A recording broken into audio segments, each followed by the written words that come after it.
কাঁচা আম আর মিষ্টি আলু দিয়ে দারুণ একটা রেসিপি আজকে শেয়ার করছি। গরমে কিন্তু একদম তৃপ্তিদায়ক রান্না এটা।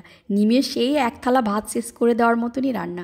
এই গরমে দুপুরে কাঁচা আম আর মিষ্টি আলু দিয়ে যদি এই রান্নাটা হয়, পুরো এক থালা ভাত শেষ করে দেওয়া যাবে। যারা টক খায় তাদের কথা তো ছেড়েই দিলাম, যারা টক খায় না তারাও কিন্তু একবার এই গরম আসতে আসতে বানিয়ে খেও। সারা গরমকাল তো হবেই হবে যারা টক খেতে ভালোবাসে। তবে এই সময় যেহেতু মিষ্টি আলু রয়েছে, তো এই সময় কিন্তু এই রান্নাটা খেতে ভীষণ ভালো লাগবে। এটা কিন্তু সাধারণত মেদিনীপুর 24 পরগনার লোকেরাই ভীষণ পছন্দ করে। তাদের কাছে কিন্তু দুপুরে একদম গরম গরম ভাতের সাথে খাওয়ার জন্য একটা তৃপ্তিদায়ক রান্না এটা। এই রান্নার জন্য যে কোনো মাছ হলেই হবে, তবে পেটি মাছ হলে একটু বেশি ভালো লাগে, কিন্তু যে কোনো মাছের রান্না কিন্তু এটা দিয়ে করলে ভালোই লাগবে।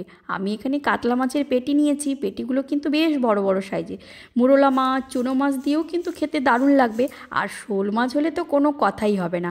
গরমে কিন্তু অবশ্যই এটা একবার বানিয়ে খেও, আর আমার কথা কিন্তু একদম মনে করবে। সত্যি এত সুন্দর একটা রান্না।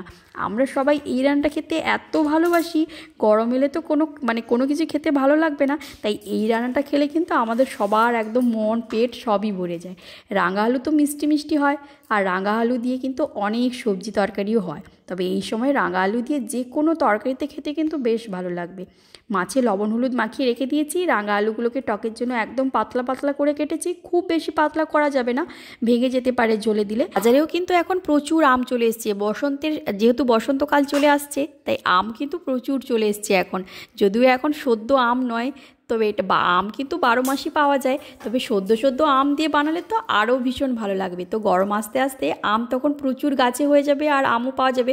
সেই সদ্য আম দিয়ে, একদম কাঁচা টসটসে আম দিয়ে কিন্তু এই রান্নাটা আরও বেশি টেস্টি হবে।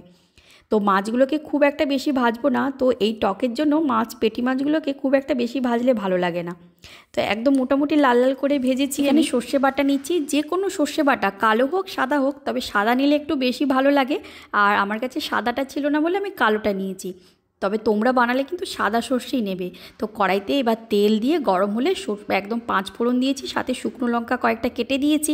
তো খুব ভালো করে ভেজে একটা সুন্দর গন্ধ এলে এবার তেলের মধ্যে হলুদ দিয়েছি আর সামান্য একটু লঙ্কার গুঁড়ো দিয়েছি, টকের কালারটা যাতে সুন্দর হয়।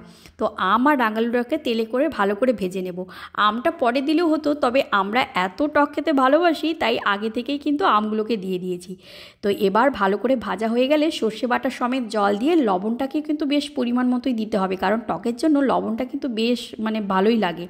তো ঝোলটা ফুটে এলে এবার ভেজে রাখা মাছ দিয়ে দেব। তো দুটো আম তুলে নিচ্ছি, ভালো করে চটকে দিচ্ছি। যারা টক খেতে ভালোবাসে তারা তো আমটাকে এইভাবেই চটকে দেবে, আর যারা টক খেতে ভালোবাসে না তারা গোটা গোটা আম ভাতের সাথে মাখিয়ে খেলেও কিন্তু বেশ ভালো লাগবে। তবে গরম আস্তে আস্তে একবার কিন্তু রাঙা আলু আর কাঁচা আম দিয়ে এই রান্নাটা বানিয়ে খেও, আর আমার কথা অবশ্যই মনে করবে। দারুণ টেস্টি হয় কিন্তু এই রান্নাটা।